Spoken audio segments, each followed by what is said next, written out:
எல்லாத்துக்கும் வணக்கம். Welcome to post market ரிப்போர்ட்டுங்க. எப்போ போல ஓவரால் மார்க்கெட் கண்டிஷன்ஸை டிஸ்கஸ் பண்ணிடலாம். அதுக்கப்புறமா நம்ம இந்த நிப்டி ஃபியூச்சர்ஸோட மூவுக்கும் பேங்க் நிப்டி ஃபியூச்சர்ஸோட மூவுக்கும் வரலாம். ஃபர்ஸ்ட் ஆஃப் ஆல் இந்த ஓவரால் மார்க்கெட் கண்டிஷன்ஸ் பொறுத்த வரைக்கும் குளோபல் மார்க்கெட்ஸ் எல்லாம் நல்லா தான் செயல்பட்டுக்கிட்டு இருக்கு. எந்த ஒரு குழப்பமும் இல்லை எக்ஸப்ட் இந்த இந்தோனேஷியா மார்க்கெட். இந்தோனேஷியா மார்க்கெட் தான் 1998க்கு அப்புறம் ஒரு மோசமான ஒரு சரிவை இப்போ சந்திச்சிருக்கு. ஸோ இந்தோனேஷியா மார்க்கெட்டை தவிர மற்ற குளோபல் மார்க்கெட்ஸ் எல்லாமே ஓரளவுக்கு ஸ்டேபிளாக தான் இன்னைக்கு இருந்துகிட்டு இருக்கு. இப்போ குளோபலா இஷ்யூ அப்படின்னு நம்ம பார்த்தோம்னா ட்ரம்ப் வந்து தொடர்ந்து ஈரானை மிரட்டிட்டு இருக்கிறார். ஸோ ஈரான் மேலே எந்த நேரத்துலையும் தாக்குதலை ஆரம்பிக்கலாம் அப்படிங்கிற ஒரு மைண்ட் செட்டை தான் ட்ரம்ப் இப்போ கிரியேட் பண்ணியிருக்காரு. ஸோ ஒன்று நீங்கள் பேச்சுவார்த்தைக்கு வந்து உட்காருங்க, இல்லைன்னா நாங்கள் பேசுகிறோம் கேளுங்க ரேஞ்சில் தான் ட்ரம்ப்போட நடவடிக்கைகள் ஈரான் மேலே இருந்துட்டு இருக்கு. ஸோ இதனால ஆயில் பிரைஸ் வந்து ஸ்டேபிள் இல்லாமல் இருந்துட்டு இருக்கு. ஸோ இப்போதைக்கு இது ஒன்று தான் கொஞ்சம் ஜியோ பொலிட்டிக்கல் டென்ஷனாக பார்க்கப்படுது. இது போக வேற எந்த ஒரு மேஜர் நியூஸஸும் குளோபலாக கிடையாது. ஓரளவுக்கு ஸ்டேபிளாக தான் இருக்கு. நேற்றத்துக்கும் இன்னத்துக்கும் பெரிய சேஞ்சஸ்லாம் இல்லை குளோபல் எக்கானமியில். இந்தியாவை பொறுத்த வரைக்குமே இந்தியாவுடைய முழு பார்வையுமே இந்தியன் மார்க்கெட்டோட முழு பார்வையுமே நம்மளுடைய பட்ஜெட்டை நோக்கி தான் இருக்கு. ஸோ பட்ஜெட்ஸை பொறுத்த வரைக்கும் நம்ம நாளത്തെ போஸ்ட் மார்க்கெட் ரிப்போர்ட்ல டீட்டெயிலாக பட்ஜெட் எக்ஸ்பெக்டேஷன் என்னங்கிறத பேசலாம். இப்போதைக்கு மார்க்கெட் பாயிண்ட் ஆஃப் வியூவில் பார்த்தோம்னா எஸ்டிடி கம்மி பண்ணுவாங்களா அப்படின்னு ஒரு எக்ஸ்பெக்டேஷன் இருக்கு. ஸோ அதை பற்றிலாம் டீட்டெயிலாக நாளത്തെ போஸ்ட் மார்க்கெட் ரிப்போர்ட்டில் பேசிக்குவேன். ஏன்னா ஞாயிற்றுக்கிழமை தான் பட்ஜெட்டு, ஞாயிற்றுக்கிழமை மார்க்கெட்டே இருக்குது. உங்களுக்கு எல்லாத்துக்குமே தெரிஞ்ச விஷயம் தான் அது. இது தவிர இன்னைக்கு வந்து எக்கனாமிக் சர்வே இந்தியன் மார்க்கெட்டை பொறுத்த எக்கனாமிக் சர்வேயுமே ஓரளவுக்கு பாசிட்டிவாக தான் இருந்தது. ரியல் ஜிடிபியுமே கிட்டத்தட்ட 6.8லேருந்து 7.2க்கு இன்க்ரீஸ் பண்ணியிருந்தாங்க. மற்றபடியெல்லாம் எல்லாமே சேம் தான். ஓரளவுக்கு பெரிய அளவுக்கு நெகட்டிவால எக்கனாமிக் சர்வேலையும் எதுவும் வரல. பட் இந்த தடவை பட்ஜெட்டை பொறுத்த வரைக்குமே ஈவந்தோ நம்மளுடைய குரோத்தில் இந்தியாவுடைய குரோத்தில் நேஷனல் இன்கம்ல 10% தான் அக்ரிகல்ச்சர் பார்ட்டிசிபேட் பண்ணுறதுனாலுமே கிட்டத்தட்ட 46% மக்களுக்கு அது வேலை வாய்ப்பை ஏற்படுத்தி இருக்கு. ஓகே, 10% இன்கம் தான் அக்ரிகல்ச்சர்லேருந்து இந்தியாவுக்கு வருது. ஆனால் 46% பீப்புளை அது எம்ப்ளாய் பண்ணுது. ஸோ இதோடைய க்ரோத்து ஃபியூச்சரில் நல்லா இருக்கும் அப்படிங்கிறது இன்னைக்கு எக்கனாமிக் பாயிண்ட் ஆஃப் வியூவில் எக்கனாமிக் சர்வேல ஒரு பாயிண்ட்ல பார்த்தோம். ஸோ அதெல்லாம் உண்மையிலுமே நல்ல நியூஸ் தான். ஸோ இதை தாண்டி இந்தியன் மார்க்கெட்ஸை பொறுத்த வரைக்கும் அல்லது சோகமான விஷயம் அப்படின்னு சொன்னால் தொடர்ந்து இந்த ருப்பி வீக்கனாக செயல்பட்டுக்கிட்டு இருக்கிறது தான். இன்னைக்கு ஆல்மோஸ்ட் க்ளோஸ் ஆகும்போது 91.95 அந்த ரேஞ்சஸ் போயிருச்சு. ஸோ 92 ப்ரீச் பண்ணுறது அப்படிங்கிறது ரொம்ப தூரத்தில் இல்லை. ஆக்சுவலாக இன்னைக்கு ஒரு இடத்துல ருப்பியை கண்ட்ரோல் பண்ணுறதுக்கு முயற்சி பண்ணாங்க. அது விசேப் ஒரு கழிவுவே நீங்கள் ருப்பியோட கிராஃபில் பார்க்கலாம். பட் ருப்பியை பொறுத்த வரைக்குமே 89க்கு கீழே வந்தால் தான் அது ஸ்டேபிள். ருப்பியை பொறுத்த வரைக்குமே எஃப்ஐஎஸ் தொடர்ந்து வெளியேற்றிருக்கிறத தடுத்து நிறுத்தோம்னா யூஎஸ் இந்தியா டீல் சைன் ஆனால் தான் அது அளவுக்கு பாசிட்டிவான விஷயமா இருக்கும். ஏன்னா இந்தியன் மார்க்கெட்ஸை பொறுத்த வரைக்கும் நம்ம யூரோப் யூனியன் டீலை சைன் பண்ணியிருக்கோம். யூரோப் யூனியன் டீல் கூட நம்ம சைன் பண்ணினாலுமே இந்தியன் மார்க்கெட்ஸில் இருக்கக்கூடிய டைரக்ட் ஃபாரின் இன்வெஸ்ட்மெண்ட்ஸ் அப்படிங்கிறது பெரும்பாலும் யூஎஸ்லேருந்து தான் ரூட் ஆயிருக்கு. ஸோ இந்தியன் மார்க்கெட்லேருந்து வெளியே போகக்கூடிய எஃப்ஐஎஸோட எண்ணிக்கை தொடர்ந்து அதிகமாக தான் இருக்குது. அவங்களோட எதிர்பார்ப்புங்கிறது யூஎஸோட என்ன டீல் சைன் பண்ணுறோம் அப்படிங்கிறது தான். ஏன்னா இன்னைக்கு மார்க்கெட்டோட கண்டிஷன் அப்படிங்கிறது நம்ம பெரிய எக்ஸ்போர்ட்டுங்கிறது யூரோப் யூனியன் டிபெண்ட் பண்ணி இல்லை, யூஎஸ் தான் டிபெண்ட் பண்ணி இருக்கிறோம். ஸோ இந்த யூஎஸ் இந்தியாவோட டீலை பற்றி இன்னைக்கு கொஸ்டின் கேட்கும்போது இந்தியன் கவர்மெண்ட்டோட ரிப்ளை அப்படிங்கிறது எப்போ போல அதே அஃபீஷியல் ரிப்ளை தான். கூடிய விரைவில் முடிஞ்ச அளவுக்கு சீக்கிரமாக அதை சைன் பண்ணிடுவோம் அப்படிங்கிற ஒரு ரிப்ளை மட்டும் தான் வந்துச்சு. பட் அந்த சீக்கிரம் அப்படிங்கிறது எந்த அளவுக்கு சீக்கிரம் அப்படிங்கிறது உண்மையில் தான் நம்மளுக்கு தெரியும். அது ஒன்று தான் பெண்டிங்கு. இது யூஎஸ் இந்தியா டீல் சைன் ஆச்சுனாலே ஓரளவுக்கு டாலர் எகைன்ஸ்டாக இந்திய ரூபாய் பர்ஃபார்ம் பண்ணுறது ஸ்ட்ராங் ஆயிரும்னு எதிர்பார்க்கலாம். இதை தவிர மேஜரான குளோபல் நியூஸஸ் எல்லாம் ஒன்றும் இல்லை. எல்லாம் ஸ்மூத்தான ஒரு நியூஸஸ் தான். ஏன்னா பெரிய அணுகுண்டு வந்து 1ஆம் தேதி பிப்ரவரி 1ஆம் தேதி இருக்குது. ஸோ இப்போதைக்கு வேறு எதுலையும் நம்ம கான்சென்ட்ரேட் பண்ண வேண்டிய அவசியம் இல்லை. நம்மளோட ஃபுல் ஃபோக்கஸ் அப்படிங்கிறது பட்ஜெட்டை நோக்கி இருக்குது. பட்ஜெட்டை பற்றின டீட்டெயில்ஸ் எல்லாத்தையுமே நம்ம நாளത്തെ போஸ்ட் மார்க்கெட் ரிப்போர்ட்டில் நம்ம இன்னும் கொஞ்சம் டீட்டெயிலாக டிஸ்கஸ் பண்ணுவோம். ஏன்னா அதுக்கப்புறம் சனிக்கிழமை லீவு, ஞாயிற்றுக்கிழமை பட்ஜெட் அண்ட் மார்க்கெட் இருக்குது. எனிவே வாட் எவர் ஹேப்பன்ஸ் எப்போ போல லெவல்ஸில் மூவ் பண்ணுங்க மார்க்கெட்டில். அது ரொம்ப முக்கியமான விஷயம். இங்கே ஆல்ரெடி நேற்றே பிப்ரவரி மந்தோடைய பொசிஷன் லெவல்ஸ் எல்லாம் ஓரளவுக்கு கால்குலேட் பண்ணியிருப்பீங்க, பார்த்துருப்பீங்கன்னு நினைக்கிறேன். ஸோ நம்ம ஆல்ரெடி ஷார்ட் கவரிங் ரேலியில் இருக்கோம். ஷார்ட் கவரிங் ரேலியோட பொசிஷன்களை அச்சீவ் பண்ணியிருக்கோம் இந்த பிப்ரவரி சீரிஸோட ஸ்டார்டிங்கில். பட் பட்ஜெட் எப்படி இருக்குது அப்படிங்கிறத பொறுத்து மார்க்கெட் ஃபர்தராக டைரக்ஷன்ஸ் எடுக்கும். பட் எந்த மாதிரி டைரக்ஷன் எடுத்தாலுமே மார்க்கெட்டை ஹெட்ஜஸ் எடுத்து, அது முக்கியமாக பட்ஜெட் அன்னைக்கு ஹெட்ஜஸ் எடுத்து டிசிப்ளினாக மூவ் பண்ணுங்க. பட்ஜெட் அன்னைக்கு எப்படி இருந்தாலும் எங்கேயோ ஒரு பக்கம் மூவ் ஆயிரும்னு காலையும் புட்டியும் பை பண்ணி வைக்கிறத நிறுத்துங்க. ஓகே, நிறுத்துங்க. ஏன்னா ஒரு 10 பேர்கிட்ட பேசுகிறோம்னா 9 பேர் பட்ஜெட் அன்னைக்கு ஏதாச்சும் ஒரு பக்கம் மூவ் ஆயிரும்ல காலையும் புட்டி பை பண்ணி வச்சிடலாம். காலையும் புட்டிலையும் எவ்வளோ ப்ரீமியம் இருக்குது தெரியுமா? அந்த ப்ரீமியம் அவ்வளோ ப்ரீமியம் அப்படிங்கிறது ரொம்ப காஸ்ட்லி. மார்க்கெட் ஏதோ ஒரு பக்கம் 500 பாயிண்ட் மூவ் ஆனாலுமே 2 அடிமணி பிரீமியம் மேலே சேர்த்துனா 600 பாயிண்ட்டுக்கு மேலே வருது. ஸோ காலையும் புட்டையும் பை பண்ணி வைக்கிறது ஏதோ பெரிய ஸ்ட்ராட்டஜிஸ் நினச்சிட்டு அது தொடர்ந்து அதையவே பண்ணிட்டு இருக்காதீங்க. பட்ஜெட்டை ரொம்ப கேர்ஃபுல்லாக ஹெட்ஜஸ் எடுத்து ஹேண்டில் பண்ணுங்க. காலையும் புட்டையும் பை பண்ணி வைக்கிறது ஹெட்ஜ் இல்லது. ஓகே, அது வெறுமனே ஸ்ட்ராடல் தான். அது ஹெட்ஜ் எல்லாம் கிடையாது. காலையும் புட்டையும் பை பண்ணி வச்சுட்டு காலுக்கு புட்டு ஹெட்ஜ் வச்சிருக்கேன், புட்டுக்கு கால் ஹெட்ஜ் வச்சிருக்கேன்னு சொன்னீங்கன்னா அது கரெக்டாக இருக்காதாம்மா.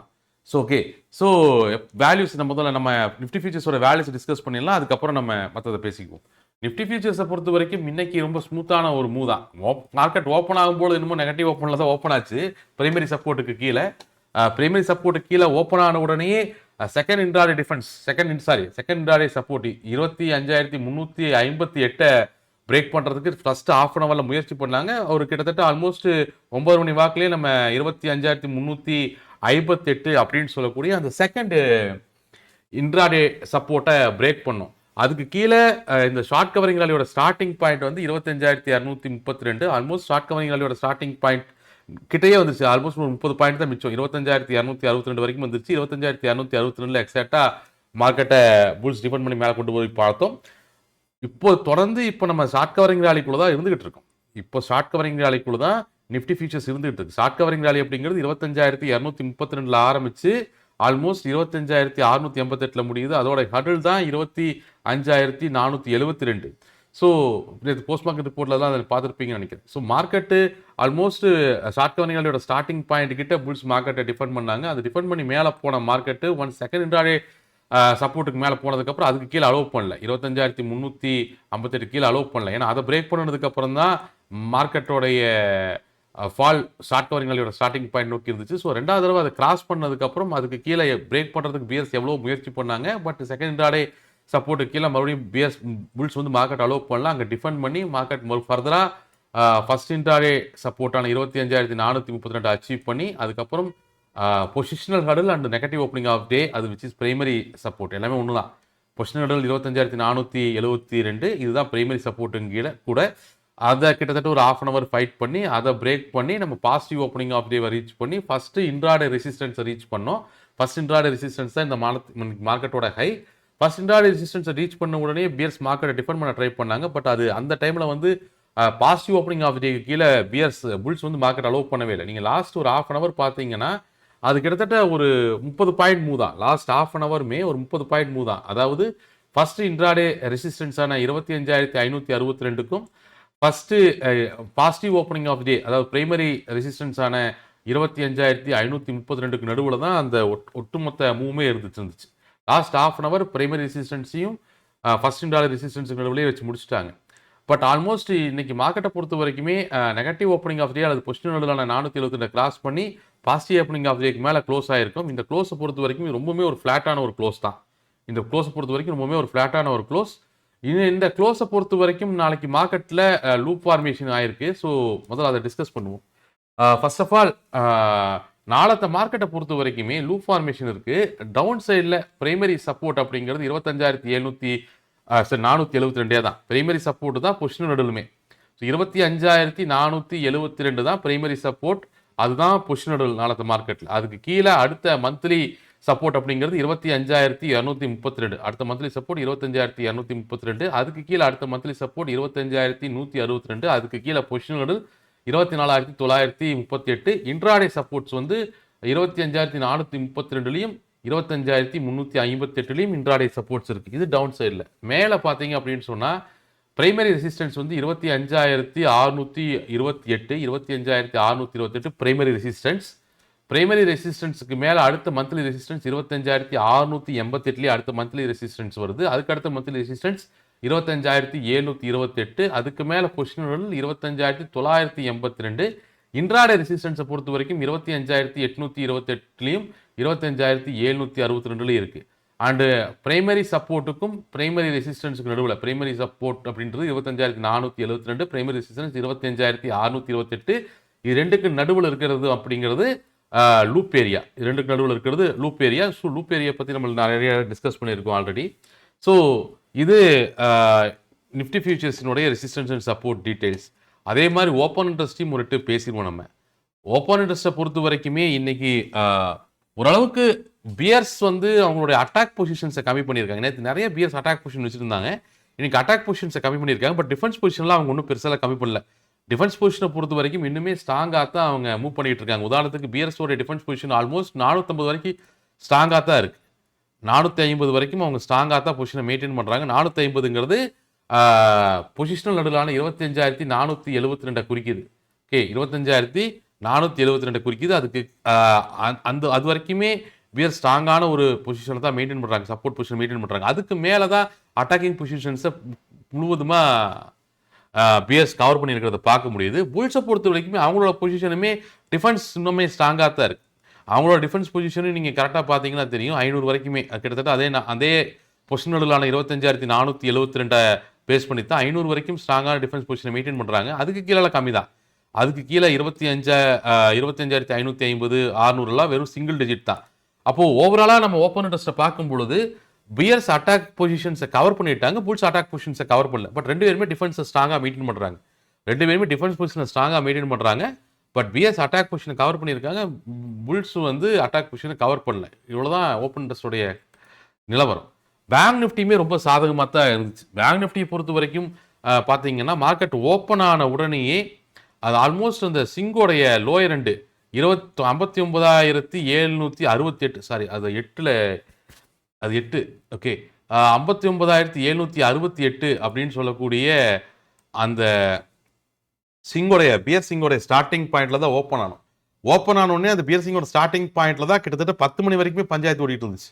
ஏன்னா ஓப்பன் ஆன இடமே கிட்டத்தட்ட பியர் சிங்கோட ஸ்டார்டிங் பாயிண்ட் 59,768ங்கிறதுனால ஸோ அதுக்கு மேலேயும் கீழேயும் கொண்டு போகிறதுக்கான ஃபைட்டு தான் மார்க்கெட் ஓப்பன் ஆகி ஆல்மோஸ்ட் 10 மணி வரைக்கும் அந்த ஃபைட்டு தான் இருந்துச்சு. ஒரு கட்டத்தில் சிங்கோட எண்ட் பாயிண்ட்டுக்கு மேலே 59,768க்கு மேலே புல் ஸ்டேபிள் பண்ணுறாங்க.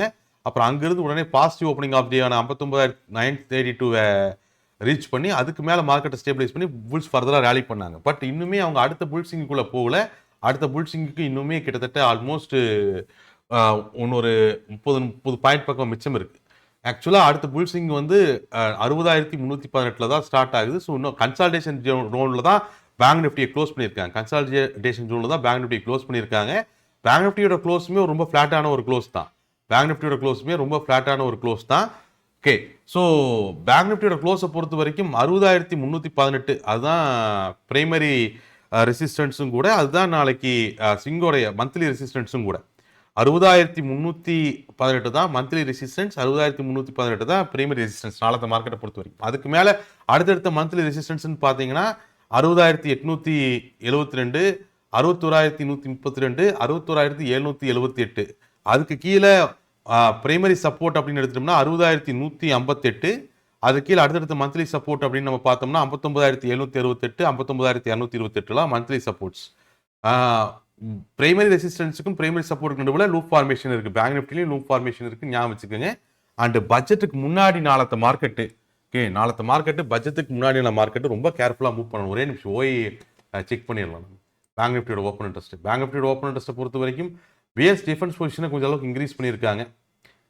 இவங்க ஓப்பன் இன்ட்ரெஸ்ட்டை இன்க்ரீஸ் பண்ணுறது புல்ஸோட ஓப்பன் இன்ட்ரெஸ்ட் இன்க்ரீஸ் பண்ணுறது பார்த்தோம்னா ஓரளவுக்கு பட்ஜெட்டில் என்ன நடந்தாலும் டிபெண்ட் பண்ணலாம் அப்படிங்கிற மைண்ட் செட்டில் இருக்கிற மாதிரி தான் தெரியுது. பட் இது இப்போ இருக்கக்கூடிய ட்ரேடர்ஸோட மனநிலை தான். ஓப்பன் இன்ட்ரெஸ்ட் மறுபடியும் மாறும், அதனால் காலையில் ஒரு தடவை செக் பண்ணிக்கோங்க. பேங்க் நிஃப்டியோட ஓப்பன் இன்ட்ரெஸ்ட்டை பொறுத்த வரைக்குமே புல்ஸோட டிஃபென்ஸ் பொசிஷன் நல்லா இருக்குது, அட்டாக்கிங் பொசிஷன்ஸ் அவங்க கவர் பண்ணல. பட் பிஎஸ்ஸை பொறுத்த வரைக்குமே நிறைய இடங்களில் முக்கியமான வேல்யூக்கெல்லாம் அவங்க டிஃபென்ஸ் பொசிஷனை கவர் பண்ணியிருக்கிறத பார்க்கலாம். பட் புல்ஸோட பொசிஷனுமே ரொம்ப பிரமாதமான பொசிஷன்ஸ் எல்லாம் கிடையாது, ஓரளவுக்கு இன்க்ரீஸ் பண்ணியிருக்காங்க, அவ்வளோதான்.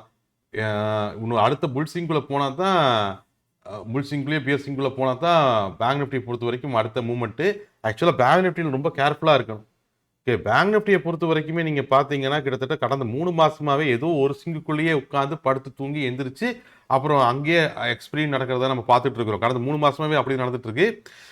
இந்த மாதம் எப்படி எழுதி வச்சிருக்குன்னு தெரியல பேங்க் நிஃப்டியை பொறுத்த வரைக்கும்.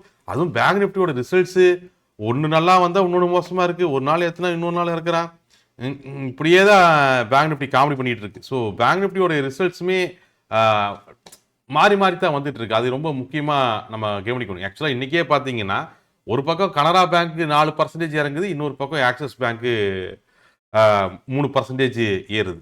ஆக்சிஸ் பேங்க் 3% ஏறுது. ஒரு கமல்ஹாசன் ஒரு படத்தில் சொல்லுவார், இந்த எம்பிபிஎஸ்னு ஒரு படம் வருமே, வசூலாஜ் எம்பிபிஎஸ்ல அதை அங்கே டேலி பண்ணிட்டாரு அப்படிங்கிற மாதிரி. ஸோ இப்படி தான் பேங்க் நிஃப்டியோட ஸ்டேட்டஸ் இருந்துட்டு இருக்கு. நாளைக்குமே பேங்க் ஆஃப் பரோடாவோட ரிசல்ட்ஸ் எல்லாம் வருது. ஓகே, அதே மாதிரி இன்னைக்கு ஏர் இந்தியா கிட்டத்தட்ட பார்த்தீங்கன்னா ஏர் இந்தியா 30 புது போயிங் பிளைன்ஸுக்கு ஆர்டர் கொடுத்துருக்காங்க. ஏர் இந்தியா தான் என்னமோ போயிங் பிளைன்ஸ்க்கு ஆர்டர் கொடுத்துச்சு, ஆனால் இறங்குனதுலவோ இண்டிகோ ஸ்டாக் தான். இப்படி தான் இவங்க பிளான் பண்ணி ஃபண்டை ரொட்டேட் பண்ணிட்டு இருக்காங்க. பட் எஃப்ஐஎஸ் தொடர்ந்து வெளியேறிட்டு இருக்கிறது அப்படிங்கிறது உண்மையாலுமே கொஞ்சம் யோசிக்க வேண்டிய விஷயம். அதை மட்டும் நீங்கள் கேர்ஃபுல்லாக வாட்ச் பண்ணணும். ஓகே, அது மட்டும் நம்ம கேர்ஃபுல்லாக வாட்ச் பண்ணணும். நேற்று எஃப்ஐஎஸ் பை பண்ணிட்டாங்க அப்படின்னா மொத்தமாகவே 450 கோடிக்கு தான் பையிங் நடந்திருக்கு. ஓகே, அது இன்னைக்கு சாயங்காலம் என்ன நடக்குதுங்கிறத பார்க்கலாம். ருப்பி இது ஒரு சுழற்சி. ருப்பி வீக் ஆகிற வரைக்கும் எஃப்ஐஎஸ் எக்ஸிட் ஆகிட்டே இருப்பாங்க. எஃப்ஐஐ எக்ஸிட் ஆகிட்டே இருக்கிற வரைக்கும் ருப்பி வீக் ஆகிட்டே தான் இருக்கும். ஸோ அதை மட்டும் கேர்ஃபுல்லாக வாட்ச் பண்ணணும். பட்ஜெட் முடிஞ்ச உடனே ப்ரீமியம் பெரிய அளவில் கவர் ஆகும். ஓகே, பட்ஜெட் முடிஞ்ச உடனேயே ப்ரீமியம் வந்து பெரிய அளவில் கவர் ஆகும். ஏன்னா ப்ரீமியம் ஓவர் ப்ரீமியமாக இருக்குது. ரொம்ப கேர்ஃபுல்லாக ட்ரேட் பண்ணுங்கள் பட்ஜெட்டுக்கு. நாளைக்கு சாயங்காலம் எந்த ஒரு பொசிஷனை வைக்கிறதா இருந்தாலும் ஹெட்ஜஸோடு வைங்க. ஏன்னா நாளைக்கு சாயங்காலம் மார்க்கெட் முடிஞ்சதுன்னா அடுத்தது பட்ஜெட் அன்னைக்கு காலையில் தான் ஓப்பன் ஆகும். பட்ஜெட்டு வாசித்து முடிக்கிற வரைக்கும் மார்க்கெட்டு பீக்கில் தான் இருக்கும். நான் கிட்டத்தட்ட 2007 நிறையா பட்ஜெட்டுகளை பார்த்துருக்கேன். இந்த பட்ஜெட்டுகளில் பார்த்தீங்கன்னா பட்ஜெட்டில் ஒரே டைரக்ஷனில் மார்க்கெட் போகிறது அப்படிங்கிறது வந்து எல்லா எக்ஸ்பீரியலையுமே எல்லா பட்ஜெட்லையுமே நடக்கல. சில பட்ஜெட்ஸ் எல்லாம் பார்த்தீங்கன்னா 500 பாயிண்ட் ஏறும், அப்புறம் 500 பாயிண்ட் இறங்கும், அப்புறம் 2வது நேரத்தில் பட்ஜெட் முடியும் போது பார்த்தா அங்கேயே தான் இருக்கும். ஒட்டுமொத்த ப்ரீமியம் கரைச்சிருப்பாங்க. ஸோ ரொம்ப கேர்ஃபுல்லாக ஹேண்டில் பண்ணுங்கள். திருப்பி சொல்கிறேன்னு கோவப்படக்கூடாது. நம்ம மறுபடியும் நாளைக்கு சாயங்காலம் போஸ்ட் மார்க்கெட் ரிப்போர்ட்டில் மீட் பண்ணலாம். கொஞ்சம் பட்ஜெட்டை பற்றி நாளைக்கு சாயங்காலம் டிஸ்கஸ் பண்ணலாம். Thank you very much.